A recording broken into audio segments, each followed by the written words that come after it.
Gegensätze ziehen, passen sich an. Kapitel 43. Baka. Irrsicht. Ja, ich will baden. Aber was mache ich hier, verdammt? Ich habe nicht darüber nachgedacht. Ich meinte eigentlich nach ihm. Aber jetzt hat er mich einfach reingebeten. Wenn ich einen Rückzieher mache, kommt nicht in Frage. Er ist auch nur ein Mann. Was sagte ich? Ich bin es gewohnt. Unruhig ziehe ich das Top über meinen Kopf hinweg aus. Sofort presse ich meine Brüste gegen meine Beine und drehe das warme Wasser auf. Duschst du immer in Klamotten? Stichel ich noch etwas nach, um nicht meine Nervosität zu zeigen? Oder doch nur, um mich abzulenken?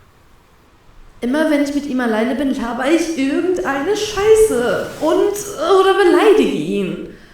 Warum? Ich drehe mich fragend um, als keine Antwort kommt und bekomme fast einen Herzinfarkt. Trafalgar ist gerade dabei, seine Boxershorts auszuziehen. Aus irgendeinem Grund will ich ihn weiter dabei beobachten, doch als er aufsieht und sich unsere Blicke treffen, wende ich mich beschämt ab. Seelenruhig geht er an mir vorbei, weswegen ich unsicher die Augen schließe. Bis ich höre, wie er ins Wasser steigt. Perplex, fassungslos und erschrocken öffne ich die Augen und sehe, wie Trafalgar ruhig Badesalz ins Wasser schüttet. Du willst mit mir baden? Frage ich aufgebracht, wobei meine Fassungslosigkeit förmlich in der Luft geschrieben steht. Kannst du keinen Mann nackt sehen, ohne über ihn herzufallen? Touché. Das Salz im Wasser beginnt zu reagieren und langsam aufzuschäumen. Was mache ich denn jetzt? Still verabschiede ich mich von meiner restlichen Bekleidung und lege meine Beine ins Wasser. Sofort bedecke ich meine Brüste mit den Händen. Egal, scheiß doch drauf. Er ist Arzt und sieht andauernd nackte Menschen. Normalerweise macht mir Nacktheit nichts aus und der Schaum verdeckt unsere Zonen sowieso, sodass nichts passieren wird. Zittrig ziehe ich mich mit den Beinen, soweit es geht, an den glatten Rand der Wanne und gleite, beinahe panisch, in das Wasser ein.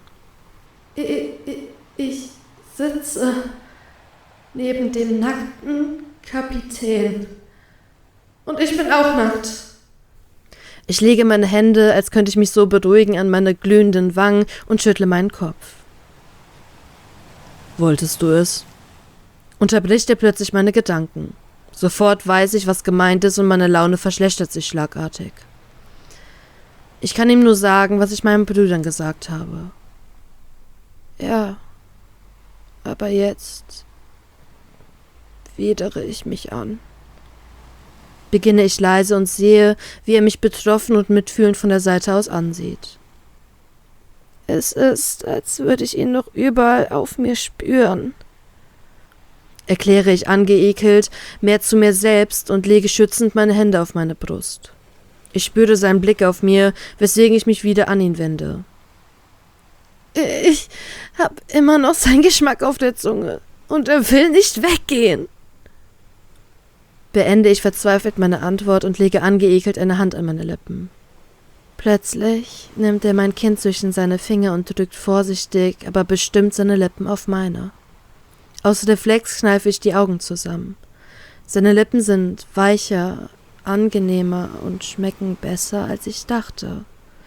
Er schmeckt etwas salzig wegen der salzigen Meerluft, leicht süß wegen den Keksen und mit seinem ganz individuellen Geschmack vermischt, lässt er meine Gedanken nur noch um ihn drehen.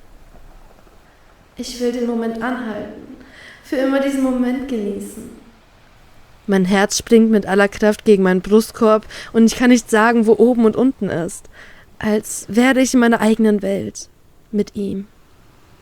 Unsicher leckt er über meine Lippen und bittet um ein Glas. Ohne darüber nachzudenken, öffne ich meinen Mund und spüre kurze Zeit später seine heiße Zunge an meiner. Das Gefühl, welches sich in mir ausbreitet, ist überwältigend und kaum zu beschreiben. Ich drücke mich etwas weiter an ihn, während er meinen Kopf in seine Hände legt und den Kuss vertieft. Sein nackter Oberkörper schmiegt sich an meinen und ich denke erneut, ich könnte ewig an seinem warmen Körper liegen, während mein Herz fast zerspringt vor Aufregung. Es ist anders als bei den anderen, als bei Doflamingo. Schöner, wertvoller. Erneut unterscheidet sich jede Berührung von ihm. löst Unbekanntes in mir aus. Ich finde es weder beängstigend, widerlich, beengend oder irritierend, noch stelle ich mir die Frage, ob ich das überhaupt möchte. Nicht nur mein Körper nimmt seine Berührungen unterschiedlich wahr, auch meine Gedanken sind, anders als gewohnt, nur auf diesen Moment, nur auf Law konzentriert und lassen keinen Platz für Frage oder Erinnerungen. Ich spüre eine Hand auf meinem Hintern, während seine andere in meinem Nacken gebettet ist. Mein Herz rast und ich will ihn weiter, näher an mich spüren. Meine Hände streichen wie von selbst über seine definierte Brust immer weiter abwärts. Das Wasser macht die Bewegungen auf Dauer etwas anstrengender, hält mich jedoch nicht von irgendetwas ab oder behindert mich. Seine Hände gleiten von meinem Hals weiter runter zu meinem Rücken und schließlich an mein Becken. Er unterbricht für einen kurzen Moment unseren Kuss, um mich fragend anzusehen, doch ich presse mich nur wieder an ihn und lege meine Lippen verlangend auf die seinigen. Zögernd legt er eine Hand auf meine Brust und beginnt langsam über sie zu streichen. Zögere nicht.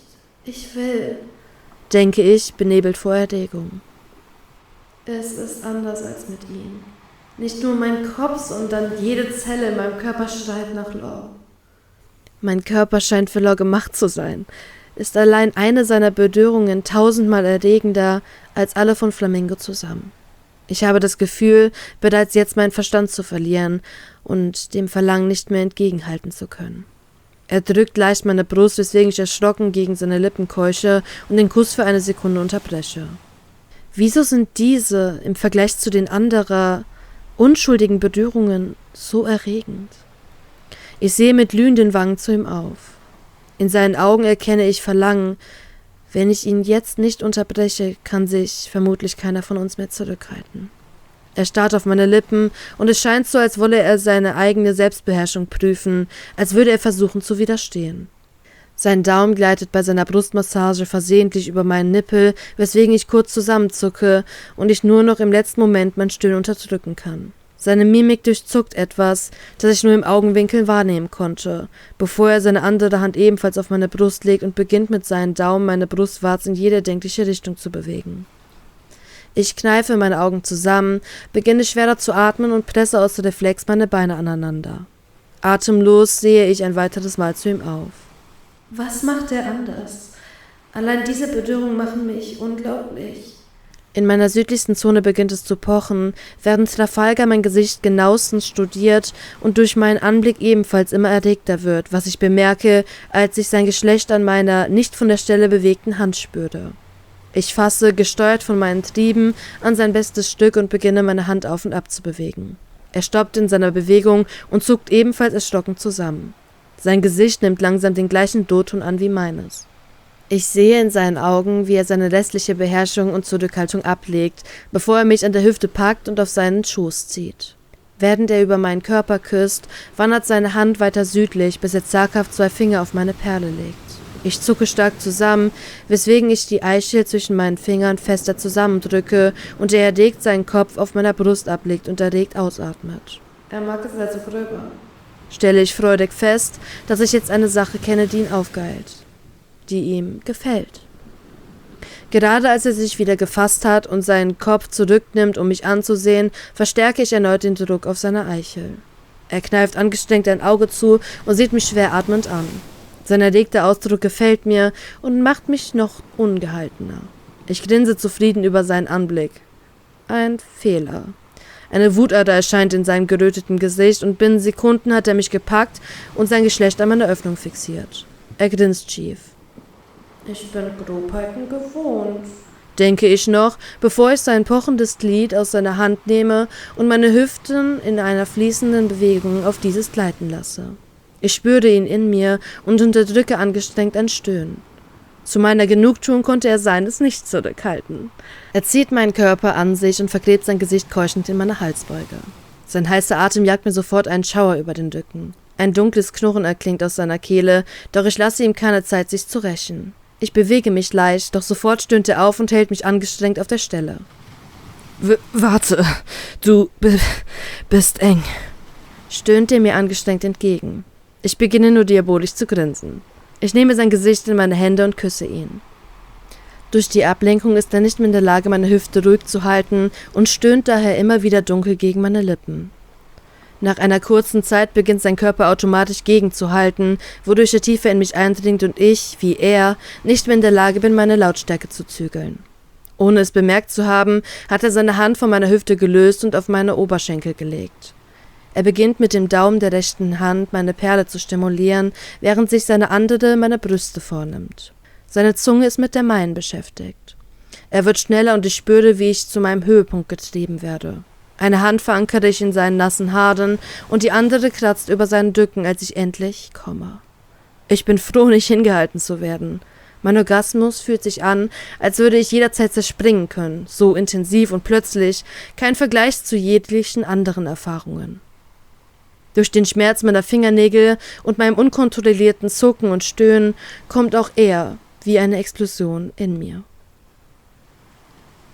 Wir sitzen uns schweigend gegenüber, noch immer in der Wanne. Keiner weiß, mit der Situation umzugehen oder was zu sagen ist.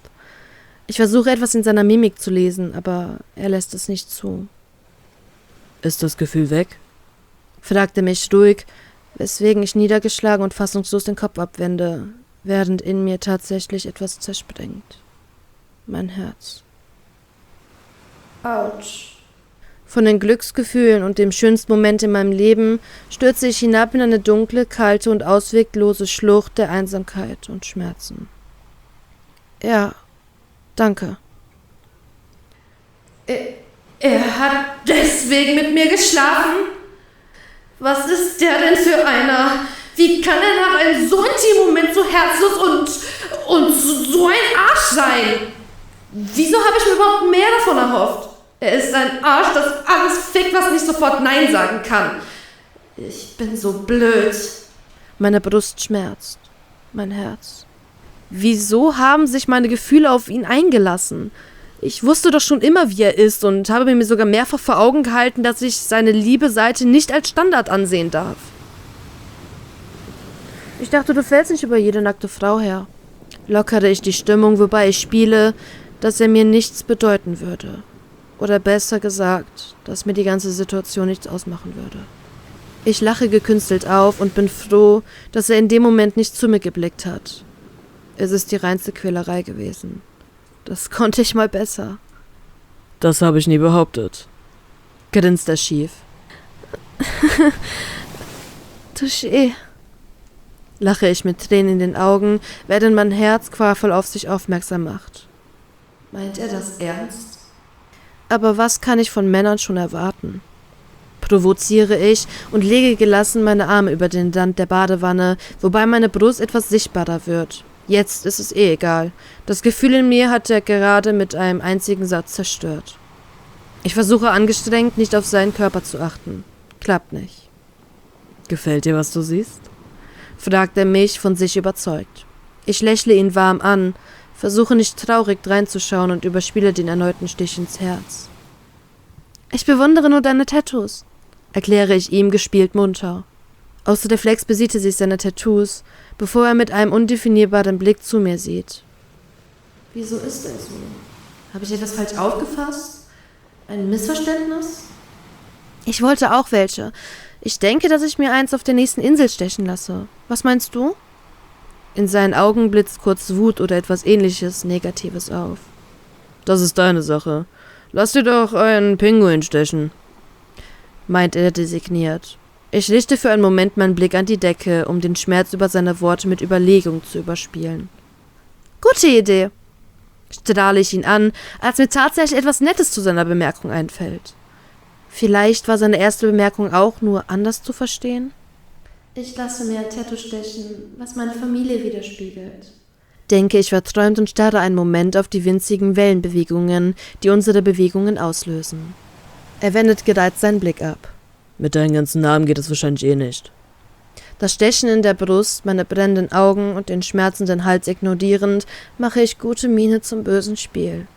Ich habe ja nicht überall Narben. Mich stören sie zwar etwas, aber ich habe mehr Angst davor, dass eine bestimmte Person sie abstoßend findet. Kommentiere ich seine Aussage mit einem lieblichen, verträumten und doch traurigen Unterton. Ich sehe ihn bei den Worten hoffnungsvoll an, doch er scheint meine Andeutung nicht verstanden zu haben oder will sie nicht verstehen. Ich weiß nicht, was genau an meiner Aussage falsch ist, aber ich spüre eine dunkle Aura, die von ihm ausgeht. Er ist wütend. Richtig wütend. Ich glaube, ich habe irgendwas falsch verstanden. Wieder ein Missverständnis. Und wir schaukeln uns gegenseitig mit dummen Gedanken weiter hoch. Ja, das ist es. Ich sollte einfach gerade heraus fragen, wie er das meint, ob das Gefühl weg sei. Er versucht sich zu beruhigen, atmet mehrfach tief ein und aus, schließt dabei die Augen. Ich meine, er kann das auch scherzhaft meinen, oder? Ich will nicht wahrhaben, dass er einfach nur so mit mir geschlafen hat. So ist er einfach nicht. Es ist bestimmt nur wieder ein Missverständnis und weil wir direkt vom Schlimmsten ausgehen, sagt er so verletzende Dinge. Nicht wahr? Denke ich gequält den Tränen nahe. Suche ich nur Ausreden? Gerade als ich ansetzen will zu sprechen, beginnt er erneut. Er macht auf gleichgültig, während in seiner Stimme etwas Entschuldigendes mitschwingt. Als würde er sich schuldig fühlen, alles zurücknehmen wollen. Doch seine Worte hätte er nicht schlechter wählen können. Narben hat jeder irgendwo. Ich denke, es ist abstoßender, wenn man mit tausenden Männern geschlafen hat. Verletzt starre ich ihn an. Doch er zeigt mir weiterhin nur seine kalte Schulter, bemerkt die glitzernden Tränen in meinen Augen nicht. Das tat weh. Und es von ihm zu hören, ist doppelt so grausam. Ich kann nicht darüber nachdenken, ob er irgendwie irgendwas von unserem Gespräch retten wollte oder dass er es ja gar nicht wissen kann. Ich spürte nur den Schmerz. Aber Flamingo hat dich manipuliert, das zählt nicht. Erklärt er mir, versucht nett, um seine Aussage zurückzunehmen. Ich kann die ganze Situation kaum verarbeiten. Erstmal bin ich wütend. Du. Desinteressiert dreht er sich wieder zu mir, bevor ich ihm mit aller Kraft mit der flachen Hand mitten ins Gesicht schlage. Der Schmerz in meiner Hand lässt mich etwas klarer werden. Du hast mir wehgetan, flüstere ich weinerlich und greife nach hinten zu einem Handtuch. Aus dem Augenwinkel sehe ich seinen geschockten Gesichtsausdruck, starr aufs Wasser, wie eingefroren, während meine Tränen beginnen, meine Wangen entlang zu laufen. Ich stehe auf, trockne mich still, grob und vor allem zügig ab und verlasse mit seinen geliehenen Klamotten das Bad. Wieso streiten wir uns immer wieder? Warum tun wir uns weh? Warum tut das überhaupt so verdammt scheiße weh? Ich streife mir mein Höschen und seinen Top in Rekordzeit über und verlasse seine Kajüte. Meine noch nasse Haut und die langen Haarsträhnen, die an mir kleben, befeuchten auch seinen Tanktop. Ich versuche meine Tränen oder zumindest das Schluchzen zu unterdrücken. Kann er nicht einfach für immer nett und fürsorglich sein? Ich reiße meine eigene Tür auf und knalle sie mit all meiner noch vorhandenen Kraft zu, bevor ich sie abschließe und weinend an dem eisigen Metall heruntergleite. Wieso machen wir uns immer alles kaputt? Habe ich kein Glück verdient? Ace schreckt aus seinem Schlaf hoch und sieht sich verwirrt im Raum um. Ich muss trotz der wasserfallähnlichen Tränen auflachen. Seine Haare stehen in alle Richtungen ab und mit einem Schlafzimmerblick sieht er sich verpeilt um. Als er mich bemerkt, ist er mit einem Mal hellwach. Entschuldigung, hab dich geweckt, bringe ich zwischen meinem Schluchzen zustande, bevor ich mein Gesicht zwischen meinen Beinen verdecke und erneut den Tränen erliege. Wieso tut das so weh? Alarmiert springt er auf und rennt, beinahe panisch, zu mir, nur um mich in seine starken Arme zu ziehen. Was ist passiert, Herzchen? Verletzt und verstört kralle ich mich mit einer Hand in seinen Haaren fest, während ich die andere um seinen Körper schlinge. Bist du verletzt? Ich bring dich zu Trafo, meint er bestimmt, doch ich schüttle energisch mit dem Kopf und beginne stärker zu schluchzen. Automatisch aktivieren sich meine Teufelskräfte, fast als wollten sie mich vor dem Schmerz beschützen, und die Blitze zucken unkontrolliert über unsere Körper. Ace kneift ein Auge zu und sieht mich eindringlich schwer atmend an. Herzchen, die Voltzahl ist zu hoch. Es tut langsam weh. Geschockt sehe ich ihn an und weiche zurück. Doch er hält mich sofort fest und sagt, ich solle atmen. Verzweifelt starre ich ihn an und kann nur mit größter Anstrengung meine Teufelskraft deaktivieren. Ich will weg. Ich will weg vom Verfolger. Ich will weg von diesen Gefühlen. Ich will weg von meinem Unglück, meinem Leben. Was hat er gemacht? Fragt er mich wütend. Gute Kombinationsgabe, trotz Schlafmangels. Er hat mir geschlafen und abstoßen mit vielen Männern.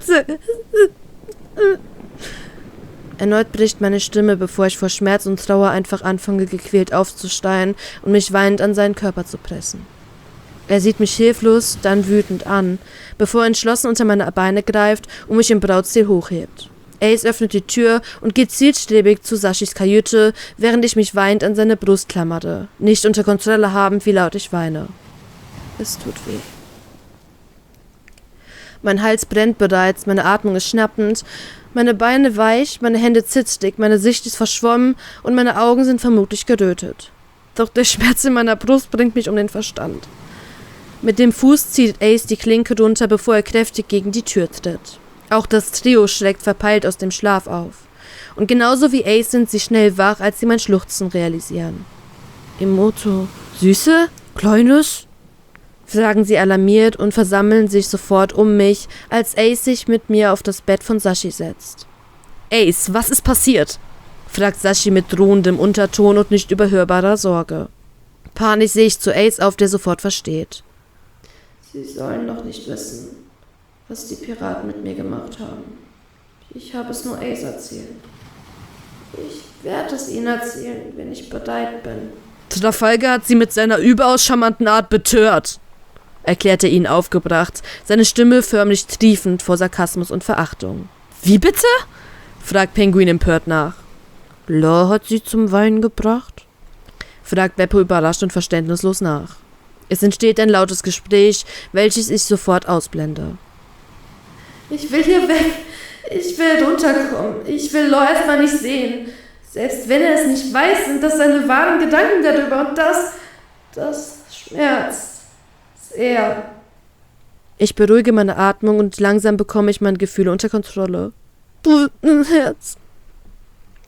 Mit einem Mal ist die wilde Diskussion vorbei und alle Blicke heften sich an mich. Fahren wir eine Runde? Frage ich hoffnungsvoll und ringe mir ein gequältes Lächeln ab. Ace setzt seinen Hut auf, streicht mir meine Tränen sanft von den Wangen, steht wieder mit mir in den Armen auf und sagt mir liebevoll, dass das klar geht. Seine Sicht. Klatsch. Ein stechender Schmerz durchfährt seine Wange, weswegen er aus Reflex seine Hand auf den schmerzenden Bereich legt. Sein Kopf wird herumgerissen. Erstockend starrt er auf das Wasser vor sich, nicht fähig, seinen Körper zu bewegen. Du hast mir wehgetan, nuschelt sie weinerlich, während sie sich ein Handtuch umwirft und mit den Klamotten fluchtartig aus dem Bad eilt. Einen Moment lang starrt Law auf die Wellenbewegungen im Wasser, dort, wo eben noch seine Kleine saß. Seine? Konnte er sie überhaupt als sein bezeichnen? Fuck, ich habe schon wieder verbockt. Haderaufend lehnt er sich in der Wanne zurück. Ich habe sie verletzt. Ich habe sie zum Weinen gebracht. Scheiße! Wütend auf sich selbst schlägt er mit aller Kraft gegen die Metallwand, welche sich sofort zerbeult. Fuck! Was ist, wenn sie wieder geht? Die anderen würden mir das nicht verzeihen und Ace würde mich töten. Wie von der Tarantel gestochen steht er auf, zieht sich notdürftig seine Boxershorts und Hose über und rennt stopfend in sein Schlafzimmer. Dachte ich mir, sie ist nicht hier. Mit schnellen Schritten begibt er sich auf Deck. Ace, komisches Teil ist noch da, sie ist nicht weggelaufen. Etwas beruhigt sucht er die Küche und den Gemeinschaftsraum nach ihr ab. Ist sie wirklich in ihre Kajüte gelaufen? Ich dachte, dass sie ihre Gefühle niemandem zeigen wollen würde. Sie mag diesen Ace wohl sehr. Mist. Dringlich klopft er an ihrer Tür und öffnet sie, ohne auf eine Antwort zu warten. Leer. Verzweifelt und planlos fährt er sich erneut durch die nassen Haare. Ich muss mich entschuldigen, bevor sie doch noch verschwindet. Wie habe ich sie verletzt? Wegen Flamingo? Oder den Narben? Der blöde Kommentar nach... Es hat mich nur so wütend gemacht, dass ihr der Sex anscheinend nichts bedeutet hat. Was muss sie nur von mir denken? Fuck! Verdammte Scheiße! Zielstrebig öffnet er ihre Stänke. Alles noch da. Nein, halt! Wo ist der Teleschnecke? Verficktes Fuckmist! Flucht er, ohne wirklich einen passenden Fluch zu finden, und zertritt ihren Schreibtisch, auf dem sich weiterhin nichts befindet. Ungeduldig rennt er zu Sashis Tür und klopft. Als er eintritt, wird er von wütenden und verachtenden Blicken durchlöchert. Wo ist sie? Fragt er sie emotionslos, aber eindringlich. Stille. Wo ist sie? Wiederholt er gereizt seine Frage. Sag uns lieber, was du gemacht hast! keift Pinguin seinen Kapitän aufgebracht an. »Sag mir einfach, wo sie ist, das ist ein Befehl!« Ignorierte die Forderung wütend. Missmutig tritt Sashi vor und zwingt sich zu einer Antwort. »Sie ist bei Ace.« Was findet sie nur an ihm? Was seht ich da? Sie sieht ihn nur als Bruder. Obwohl, genau genommen ist er nicht ihr Bruder. Ist da noch mehr? Er schüttelt schnell den Kopf und somit den Gedanken ab. »Was hast du zu ihr gesagt?« reißt Belpuin verständnislos mit Enttäuschung in der Stimme aus seinen Gedanken. Ohne zu antworten dreht sich Trafalgar um, schließt beim Rausgehen die Tür und sprintet zurück an Deck. Scheiße, sie sind weg! Suchend dreht er sich in alle Richtungen, als ihm ein Zettel ins Auge sticht. Schnell rennt er zur Regelung und zieht ihn ab. »Wenn ihr euch beeilt, sehen wir uns auf Alabasta wieder. Ich werde sie mitnehmen und Ruffy vorstellen. Arschloch. Ace.« Diese scheiß Sommersprossenfresse! Wütend zerknüllt er den hinterlassenen Zettel und fährt sich erneut durch die noch feuchten Haare. Erneut verschwindet er unter Deck in die Kajüte von Sashi. »Wir tauchen ab. Bis Alabasta sind es 3 Wochen. Wir holen sie zurück«, befiehlt er ihnen streng und mehr als nur aufgebracht. »Du hast sie doch vertrieben«, schimpft Pinguin abwertend, bevor er wütend aus dem Raum stürmt und seinem Befehl nachgeht. Will er sie, trotz der Wut auf seinen Kapitän, natürlich ebenfalls zurück. Wie oft willst du sie noch vertreiben? Was ist, wenn sie wieder in Flamingos Arme läuft? Ich weiß nicht, was du ihr gesagt hast, aber etwas ist in ihr zerbrochen, kommentiert Sashi abfällig und missmutig, bevor auch er geht. Du hättest es ihr einfach sagen sollen, meint sein Vize kopfschüttelnd, auch er lässt Law alleine. Sie haben recht. Sie haben alle recht. Habe ich sie wirklich so sehr verletzt? Habe ich sie verloren? Ich will es ihr sagen. Die Teleschnecke. Schnell hastet er in sein Zimmer und wählt ihre Nummer. Gotcha. Sarana? Sie will nicht mit dir reden, Horrorarzt. Gotcha. Gereizt wirft er den Hörer zurück auf die Schnecke.